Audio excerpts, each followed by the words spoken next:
Hi అండి, ఎలా ఉన్నారు? బాగున్నారా? ఈరోజు మునగ మొక్కలకి ఫర్టిలైజర్ ఇద్దాము.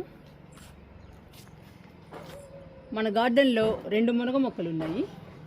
ఈ 2 మునగ మొక్కలకి ఈరోజు బలమైన ఫర్టిలైజర్ ఇద్దాము. ఈ ఫర్టిలైజర్ ఇస్తే మునగ మొక్కకి పూత పిందె బాగొస్తుంది. బలంగా స్ట్రాంగ్గా ఉంటాయండి మునగ మొక్కలు. ఇచ్చేద్దాము ఫర్టిలైజర్ని. ఈరోజు మునగ మొక్కలకి ఒక మంచి ఫర్టిలైజర్ ఇద్దాము. బియ్యం పిండితో ఫర్టిలైజర్ ఇద్దాము. ఇది బియ్యం పిండి అండి, రైస్ పౌడర్. మనం మొక్కలకి రైస్ వాటర్ ఇస్తాం కదండి, రైస్ వాటరే మొక్కలకి చాలా బలం. అలాంటిది ఇప్పుడు బియ్యంతో తయారు చేసిన పిండి అండి, రైస్ పిండి. ఈ రైస్ ఫ్లోర్ని మొక్కలకి ఇస్తే మొక్కలు బలంగా పచ్చగా పెరుగుతాయి, స్ట్రాంగ్గా ఉంటాయి, పూత పిందె కూడా బాగొస్తుంది. ఈరోజు నేను బియ్యం పిండితో మునగ మొక్కలకి ఫర్టిలైజర్ ఇస్తున్నాను. ఈ బియ్యం పిండిలో మొక్కలకి కావలసినన్ని పోషకాలు ఉన్నాయి. ఈ పోషకాలు అందడం వలన మునగ మొక్కలు ఆరోగ్యంగా ఉండడమే కాకుండా పూత పిందె బాగొస్తుంది. మునగ మొక్కలకి బాగా పెరుగుతాయండి, మొక్కలు కూడా పచ్చగా ఆరోగ్యంగా ఉంటాయి. ఇప్పుడు ఈ బియ్యం పిండిని ఇచ్చేద్దాము మునగ మొక్కలకి. మునగ మొక్కకి ఫర్టిలైజర్ ఇస్తున్నాను. మొక్కకి దూరంగా గుంత తీయాలి. మునగ మొక్కలకి పూత పిందె రావాలి కదండి, మనం మునక్కాయలు తినాలి అంటే. అందుకని ఈరోజు ఫర్టిలైజర్ ఇస్తున్నాను. చూడండి, ఇలా మొక్కకి దూరంగా గుంత తీయాలి.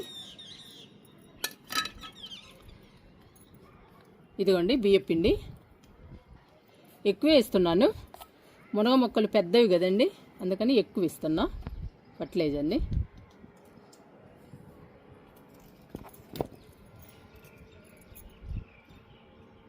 ఇదిగోండి గిన్నె నిండా ఇస్తున్నాను.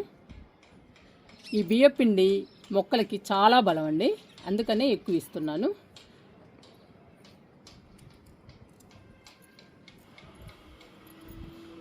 ఇంకా డైరెక్ట్గా ఇచ్చేస్తున్నానండి బియ్యం పిండిని. ఇంకా మట్టితో క్లోజ్ చేద్దాము.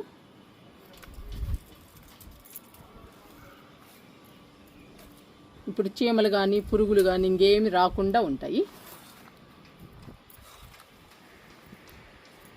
ఇచ్చేసానండి ఒక మొక్కకి. ఇంకా రెండవ మొక్కకు కూడా ఇలానే ఇచ్చేద్దాము ఫర్టిలైజర్ని. ఇది రెండవ మునగ మొక్క అండి. ఈ మధ్య వారం రోజుల నుంచి ఒకటే గాలి అండి, పెద్ద గాలి, ఈదురుగాలులు వస్తున్నాయి. వర్షం మాత్రం లేదు. ఆ గాలికి పడిపోయి సగం మొక్క ఇరిగిపోయిందండి ఈ మునగ మొక్క. చూడండి, పైన కొమ్మలన్నీ ఇరిగిపోయినాయి. లేదంటే చాలా పెద్ద మొక్క అండి. అప్పుడు పూత పిందె అన్నీ ఉన్నాయి, అన్నీ కూడా రాలిపోయాయి కింద పడిపోతే. ఇప్పుడు ఈ మొక్కకు కూడా ఫర్టిలైజర్ ఇద్దాము.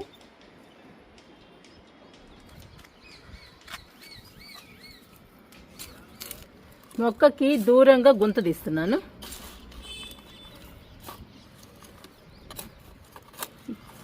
ఈ బియ్యం పిండి మొక్కలకి చాలా బలం అండి. బియ్యం గడిగిన నీళ్లు ఎంత బలమో అంతకంటే 10 బలం అండి బియ్యం పిండి మొక్కలకి. మనం రైస్ వాటర్ని పడేయకుండా మొక్కలకి ఇస్తాము. అలాంటిది రైస్తో తయారు చేసిన పిండి ఇంకెంత బలం అండి మొక్కలకి, చాలా బలము. మొక్కలు బలంగా స్ట్రాంగ్గా పెరుగుతాయి ఈ ఫర్టిలైజర్కి. చూసారా, మొక్కకి దూరంగా తీసాను గుంత. ఇప్పుడు ఫర్టిలైజర్ ఇద్దాము.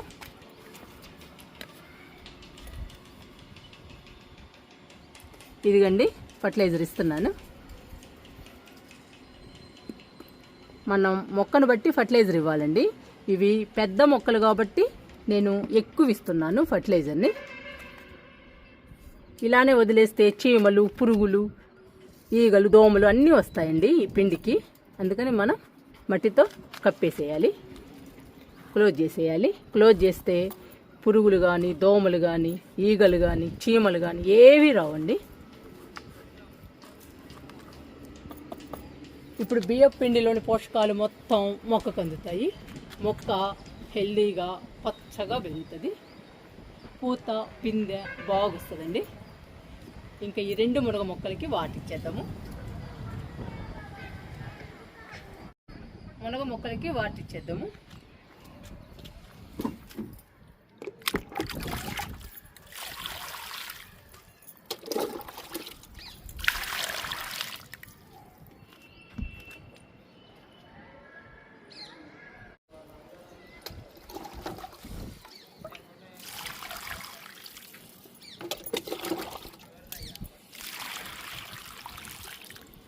వాటర్ కొంచెం ఎక్కువే ఇచ్చానండి, ఎందుకంటే చాలా పెద్ద మొక్కలు.